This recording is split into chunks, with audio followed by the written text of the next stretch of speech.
Hello, good morning students. Welcome back to the computer class. Now we are on the exercise. Firstly, in the type B, up to the question number 4 completed. Now I will take the question number 5. Look, I am taking that question that is some conceptual one. Means find out the error, what will be the output. In that you must be some doubts, so that I am taking it in the class. And the question that is the theoretical and pure type A question is the purely theoretical. I had given you the complete notes, so you can make the answer from the notes. So theoretical question में board पे लिखाने का या board पे इस वक्त सामने बताने का कोई मतलब नहीं है. मैं वो क्वेश्चन ले रही हूँ जिसमें थोड़ा सा कॉन्सेप्चुअल है, कॉन्सेप्ट लगे, आपको समझ में नहीं आया कि ये होगा कि ये होगा. वो क्वेश्चन मैं ले रही हूँ. That is mainly type B, conceptual, right. Type B के 4 क्वेश्चन तक हम लोग कर चुके हैं. We are on the type B. Up to the 4 question we are completed. Not question number 5. What will be the output of the following program? Output बताना है.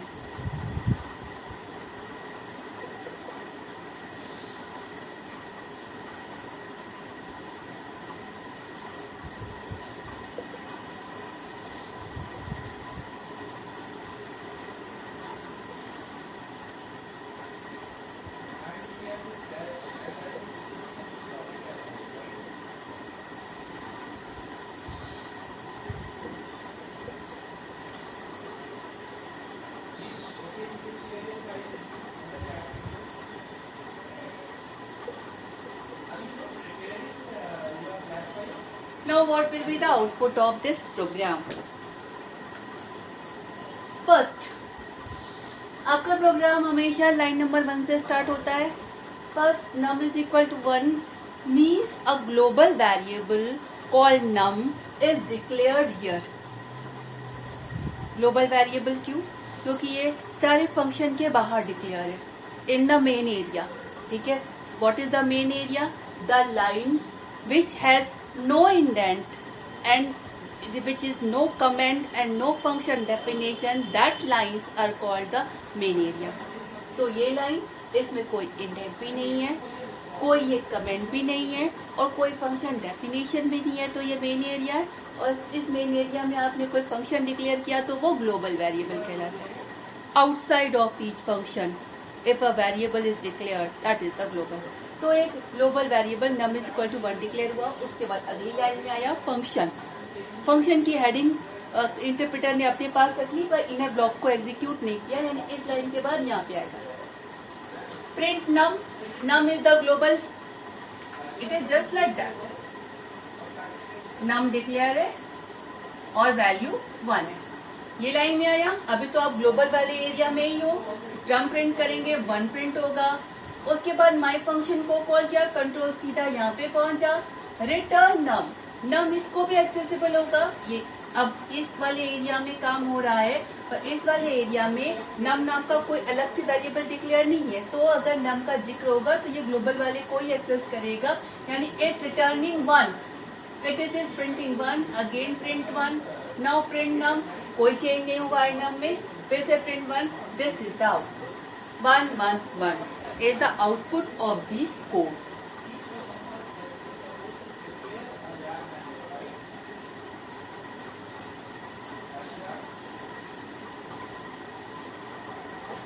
Question number 2.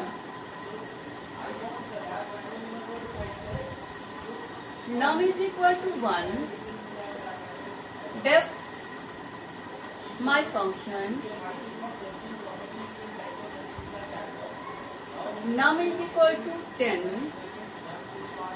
Return num.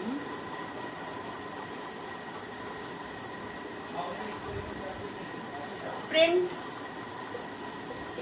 num. Print my function and print num. Almost same, but there is one changes. A variable in the function is declared locally. Right? Now, what is in the function? First, program will start from here. A variable declared called num is equal to 1 means a global variable is declared called num. Value 1. Okay. Now function heading. Okay, store the function definition but will not execute the inner block. Come here, print num. The output will be 1. num को print कर रहा है. अभी भी आप global वाले area में ही है. num वेरिएबल डिक्लेयर है, वैल्यू प्रिंट कर दी 1. Now calling the function. अब सीधा यहाँ पे गया. अब आपके फंक्शन का इनर ब्लॉक शुरू हो गया.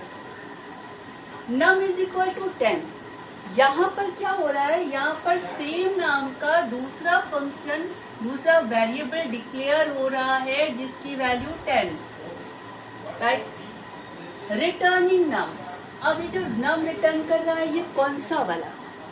Variable resolution. नेम रेजोल्यूशन में अगर आप इनर ब्लॉक में है तो सबसे पहले ये इनर ब्लॉक में ही चेक करेगा कि इस नाम का कोई वेरिएबल तो नहीं है. मिल गया नम. एक नम वेरिएबल मिला जिसकी वैल्यू 10 है तो ये रिटर्न करेगा 10. 1 नहीं रिटर्न करेगा.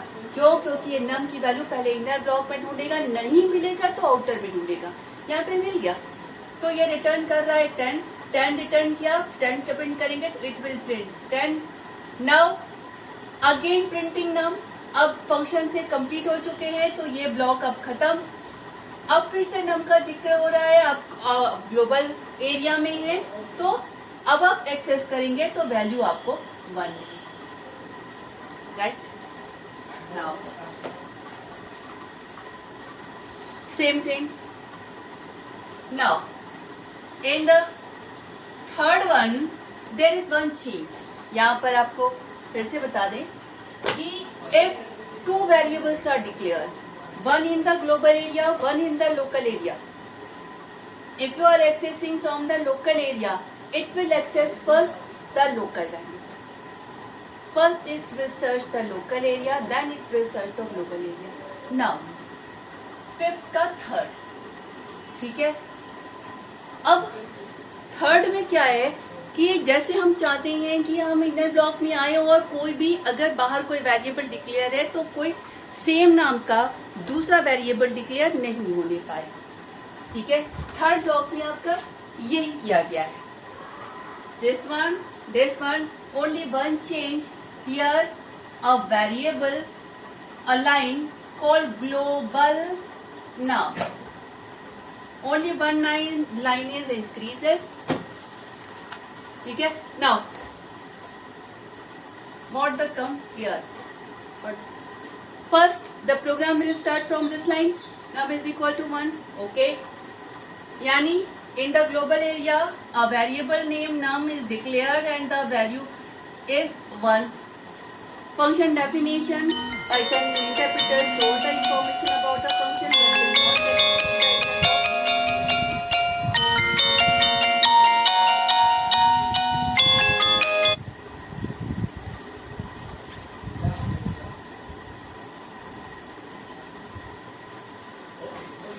right. Now it come here, print num. You are in the global area, variable is also declared in the global area, it will print 1. Now calling the function, control come here. Now the function inner block started. Global num. What this line means? This line means don't declare any variable called num. The variable num is declared globally. Means don't declare it again. This variable is declared globally. This line means this. Okay? Now num is equal to 1. So this inner block has the information कि variable is declared globally. Now what will happen? Num is equal to 1. 10 means now it will change the value of num to 10. आपकी ये line अगर पहली बार चली है तो variable को declare करेगी, और अगर नेक्स्ट टाइम चल रही है तो पहले से डिक्लेयर वेरिएबल की वैल्यू में चेंज होगा। इसके पास इंफॉर्मेशन है इस लाइन से कि नम वेरिएबल ग्लोबली डिक्लेयर्ड है, तो अगर ये लाइन चली means it will change the global variable one. So अब इसकी वैल्यू हो गई 10। Return num means it will returning this. अब नम को अगर एक्सेस करें तो लोकली तो कोई भी नम डिक्लेयर नहीं है, then it search the global, 10 मिला, it will returning the 10। Okay, now print num.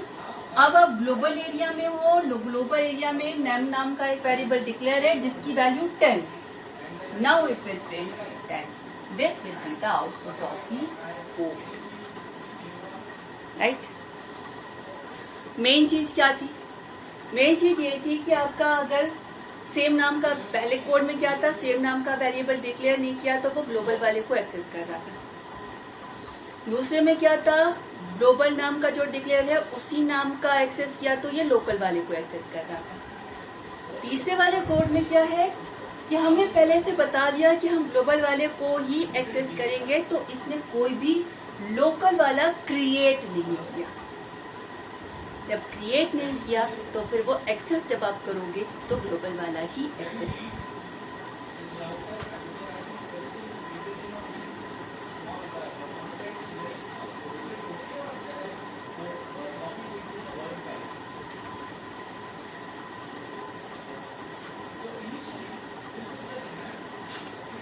Now, question number 6. Predict the output.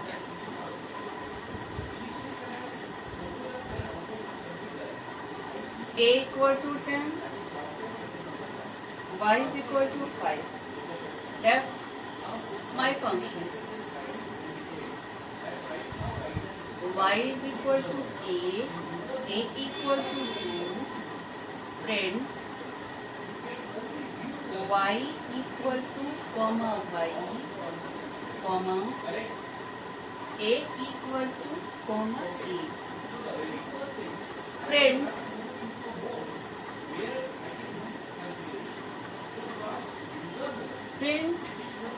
A plus Y equal to A plus Y. Return A plus Y. Print Y equal to Y, comma A equal to A. Print my function. Print Y equal to Y, A equal to A. Now, what is in this program? सबसे पहले यहाँ पर हम output declare करेंगे, यहाँ पर या फिर ऊपर आउटपुट यहाँ डिक्लेयर करेंगे, और what is a memory area. Okay, सबसे पहले ये लाइन चली means you are in the main block declaring 2 variable A and Y, means this is the global area. 2 variables are declare, A जिसकी value 10 और Y जिसकी value 5। 2 variables are declare, ठीक है। उसके बाद ये लाइन चली माई फंक्शन डिक्लेयर हो गया, बट फंक्शन का इनर ब्लॉक एग्जीक्यूट नहीं होगा। इनर ब्लॉक कब एग्जीक्यूट होगा, जब आप इस फंक्शन को कॉल करेंगे। नाउ कंट्रोल कम हियर, क्या प्रिंट होगा, y is equal to value of y and a is equal to value of a। तो ये दोनों a और y ग्लोबल में डिक्लेयर हैं, मेन एरिया में डिक्लेयर है, और इस वक्त आप भी मेन एरिया में ही हो, तो y और a की जो वैल्यू होगी वो प्रिंट हो जाएगी, यानी प्रिंट हो जाएगा y इज इक्वल टू 5 और a इक्वल टू 10। ये फंक्शन कॉलिंग के पहले, ठीक है। उसके बाद फंक्शन कॉल किया यानी यहाँ पर, अब फंक्शन के अंदर का एक इनर ब्लॉक स्टार्ट हो गया। पहली line y equal to a. Now it is declaring a variable y but accessing a value a. अभी तक a की कोई वैल्यू डिक्लेयर नहीं हुई है, तो ये ग्लोबल वाले a को ले लेगा, यानी यहाँ पर एक y डिक्लेयर हुआ और इस लाइन तक अभी तक a कोई डिक्लेयर नहीं था, तो ये a को ही ले लेगा, यानी y में 10 गया. ठीक है. a equal to 2. Now it is declaring a variable named a which has the value 2. अब यहाँ पर आप सोच होंगे ये वाला ए तो इसने ग्लोबल ले लिया और ये वाला ए इसने लोकल ले लिया. ठीक है, क्योंकि यहाँ पर हमने कोई ग्लोबल ए नहीं लिखा था. तो अगर हम डिक्लेयर करेंगे तो ये नया वेरिएबल डिक्लेयर करेगा. एक्सेस करेंगे तो सबसे पहले ये अपने वाले एरिया में एक्सेस करेगा, नहीं मिलेगा तो ग्लोबल में एक्सेस करेगा, वहां भी नहीं मिलेगा तो बिल्डिंग में एक्सेस करेगा. तो एक्सेसिंग तो ये करेगा. अगर आपके में नहीं डिक्लेयर है तो इसने ग्लोबल वाले में डिक्लेयर किया. लेकिन अगर आप डिक्लेयर कर रहे हो और कहीं आपने कोई इन्फॉर्मेशन नहीं दी है कि इस नाम का एक वेरिएबल पहले से डिक्लेयर है, तो ये नया वेरिएबल डिक्लेयर कर देगा. यानी सिचुएशन ये वाली है. माई फंक्शन के अंदर अब दो वेरिएबल डिक्लेयर हो गए हैं, y नाम के और a नाम. अब अगर हम प्रिंट करेंगे y is equal to y and a equal to a, तो हमारा प्रिंट होगा y इक्वल टू 10 और a इक्वल टू 2. उसके बाद a प्लस वाई प्रिंट करना है, तो हमारा a plus y equal to 12 print हो जाएगा. उसके बाद returning a plus y means it is returning 12. यहाँ पर हम प्रिंट माई फंक्शन कर रहे हैं, यानी जो भी ये रिटर्न होके ला रहा है उसको प्रिंट कर रहे हैं. तो ये क्या रिटर्न होके ला रहा है? a प्लस वाई, यानी it will print 12. Now again it is printing y and a. अब आपका फंक्शन से बाहर आए ये वाला एरिया खत्म. अब हमारे पास a और y हम लोग ग्लोबल एरिया में है, मेन एरिया में है, और a और y दो डिक्लेयर है. तो जो डिक्लेयर है वही वाला लेंगे, यानी अब फिर से प्रिंट होगा y is equal to 5 and a is equal to. This will be the output of these. Right?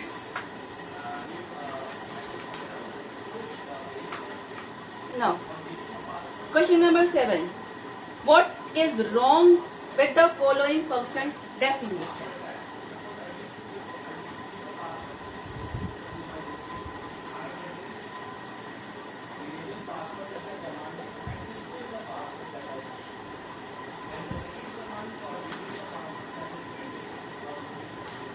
Question number 7. Def. Add em xyz. Return x plus y plus z. Print the answer is